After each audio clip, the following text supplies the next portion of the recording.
I am back. Today, we're talking about one of my favorite sieges. The Battle of Constantinople was a true revolution. Here comes the next point that made this battle unique. As we've established, Constantinople's walls were widely recognized as the most formidable in all of Europe. The land walls spanned 4 miles, 6.5 kilometers, and consisted of a double line of ramparts, with a moat on the outside. The taller of the two stood at 40 feet, 12 meters, with a base as much as 16 feet, or 5 meters. An adjoining seawall ran along the Golden Horn and the Sea of Marmara, the latter section being 20 feet high and 5 miles long. When combined with a large metal chain that had been drawn across the Golden Horn, Constantine was confident the city's defenses could repel a naval assault and withstand Mehmed's land forces until relief came from Christian Europe.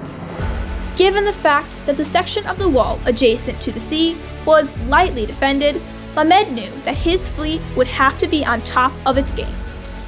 And here, neither Thanos, Now, reality can be whatever I want. nor Steve Jobs would be able to bend reality. There is no spoon? Mehmed was facing the fleet of the best naval fighters in the Mediterranean, Venetians and Genoese. And after several unsuccessful attempts to break through, the Ottomans realized that they would not prevail in a head-on attack. But since Mehmed invested an insane amount of time and resources into building a fleet, he wasn't about to give up. And so he came up with a truly out-of-the-box solution. You may recall that the entrance into the Golden Horn was blocked by a huge chain. And since the Turks had failed to break through it, Mehmed needed to go around it. Literally. He began construction of an oiled wooden ramp on land, upon which he intended to portage his smaller vessels from the Bosporus into the Golden Horn, at the narrowest point between these two bodies of water. By April 22nd, the ships had successfully circumvented the chain by going around it, and seized control of all of the waters surrounding the city. Did Mehmed know at the time that his fleet would not be able to take on the wall of this great fortress? Probably, but he also realized that any reinforcements or supplies coming by sea would now find it more challenging to approach the city. More importantly, these walls were very sparsely defended, since there was no danger from the water. Now, Constantine and his de facto commander, the brilliant Genoese captain Giovanni Giustiniani, had to allocate more manpower to defend these walls. And manpower was precisely what they lacked. The Ottoman cannons on land did create several breaches, but most were too narrow to send troops through. And the city's defenders were on top of their game, repairing the walls at night. After these unsuccessful frontal offensives, in mid-May, the Ottomans sought to break through the walls by playing mole, not to be confused with whack-a-mole. To be precise, they constructed tunnels in an effort to mine them. It's no secret that many Serbians were, willingly or otherwise, fighting on the side of the Ottoman army against their fellow Christians. Serbs were great warriors, but their most notable impact was their engineering skills. Do you know the meaning of the word sappers? I didn't, not until I looked it up. In English, it means a combat engineer, while in many Slavic languages, it retains the original French definition, an explosive specialist. Serbs were excellent sappers, and they dug an elaborate web of tunnels beneath the walls of the city. Under the command of Zagat Pasha, their efforts were unparalleled in the history of warfare. Unluckily for them, the Byzantines had their own sapper-in-chief, a German Scot named Johannes Grant, who came to defend Christianity. He built an equally elaborate system of counter-mines, allowing the Byzantine troops to enter the Ottoman mines and kill their workers. Both systems could accommodate as many as 400 soldiers at any given time, who were fighting each other deep underground. After several unsuccessful attempts, having lost almost all of their Serbian sappers, Mehmed called off any further attempts to dig under the walls. In truth, he was running out of time, supplies, and options. In the early hours of May 29th, the Sultan launched a massive winner-takes-all coordinated artillery, infantry, and naval assault on Constantinople. 2 attempts to break through at the Gate of St. Romanus were met with fierce resistance, forcing the Ottoman soldiers to fall back. I think it's amazing how tantalizingly close Constantinople came to repelling this critical attack. Realizing that he had to prevail to maintain the confidence of his army, Mehmed ordered a 3rd attack on the gate, this time using one of his own elite palace regiments of 3,000 janissaries. A small group reached the top of a tower through another gate, but were nearly eliminated by their defenders. And then, one single bullet changed the course of this battle. The bullet that pierced Giustiniani's armor, wounding him while he was fighting on the ramparts. He was carried to the rear, and his absence sowed confusion and lowered morale amongst the ranks. His Genoese supporters thought they were leaderless and wished for a graceful exit. Many historians see this as the turning point where the Greek resistance collapsed. While this was a massive blow to the military structure of the defending army, the reality of this ultimate defeat might be a bit more prosaic. The defending forces were absolutely exhausted.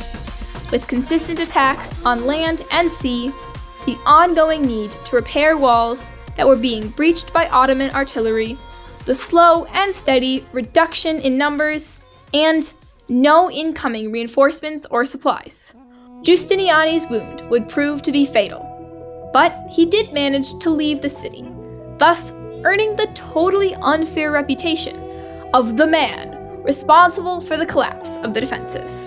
His departure also brought back previously suppressed grievances between the Orthodox Greeks and Italians, sowing further discord among the defenders. Turks, on the other hand, were re-energized, especially once one of their bravest commanders, Ulubadi Hassan, managed to place the Ottoman flag above the Kirk-apported gate. While Hassan was promptly chopped to pieces by the mildly irate defenders, several more groups of attackers took to the ramparts. Without Giustiniani and many of his men, who were now simply trying to get the heck out of the city, the exhausted defenders were not able to stop the Ottoman attack. The floodgates had opened, and Turks poured into the city. Constantine and his entourage were seen fighting the Turks, and the emperor was presumed to have died in battle, although we still don't have definitive confirmation of it. And so, 11 Constantines later, the city named after the first was lost by the last. As was customary at the time, 1/5 of all the spoils of war belonged to Mehmed, who granted his soldiers 3 days to plunder the city, demanding that no structures be damaged. On the 3rd day, he allowed all remaining Christians to return home. While the Great Hagia Sophia was converted into a mosque, the Greek Orthodox Church was allowed to remain intact. 30,000 citizens were marched into slavery. The loss of the city was a crippling blow to Christendom, and yet, this disaster stands among the greatest catalysts of forming a common Christian identity, which united, at least mentally and emotionally, Western Europe, Eastern Europe, and the Balkans, even drawing Russia into the orbit of them versus us, fueled constantly by the overriding fear of the Ottoman Turks. Unfortunately, this fear wasn't enough of an incentive for Christendom to band together physically, despite very real danger as the Turks threatened Venice and Rome, which were only saved by the death of Mehmed II. The fall of Constantinople opened the way for Ottoman invasion into the Balkans and Eastern Europe. This appropriation, to a large extent, explains the complexity of the modern-day conflict in former Yugoslavia, whereby Muslim territories under the former control of the Ottoman Empire were pitted against the Orthodox Christians of Serbia and Montenegro, who in turn were fighting the Catholic population of Croatia. The conflation of religions and cultures in this region was exacerbated by the Ottomans, and ultimately resulted in the Soviet Union-style breakup of the Yugoslav Federation.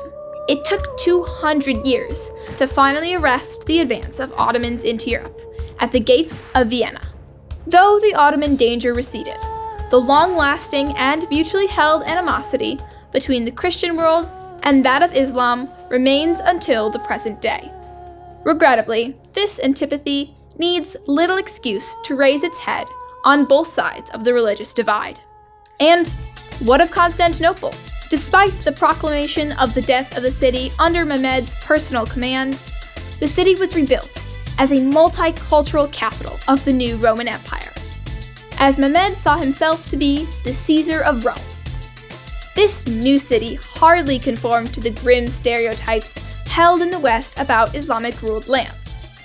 And it was no longer Constantinople, but a city full of Islam, or Islambol. Christians were allowed to live and worship in certain areas of the city. And aside from not being able to obtain a concealed carry license, they were left alone. In fact, as Queen Isabella of Spain grew moderately anti-Semitic, many Jews found Istanbul to be a reasonably comfortable place to escape. The city transformed itself as an economically prosperous and culturally irresistible capital, liberating itself from 3 centuries of poverty. The collapse of Constantinople fueled a scientific and cultural tidal wave that we now call the Renaissance. As Turks were closing in on the city, millions of classical philosophers and scientists were shipped west, with Venice, Florence, and Genoa ending up as the largest beneficiaries of this migration of wisdom. No wonder Italy is disproportionately associated with the rise of the Rinascimento, or rebirth, or the Renaissance. And with the invention of the printing press, this transfer of knowledge became simply unstoppable, changing the Western world forever. Thank you so much for taking a journey through history, Europe, and Central Asia with me on yet another episode of the most intriguing military battles. Please make sure to do all the right things by clicking all the buttons down below so you subscribe, like, and comment. We will see you next time with a battle incorporating one of my very favorite accents.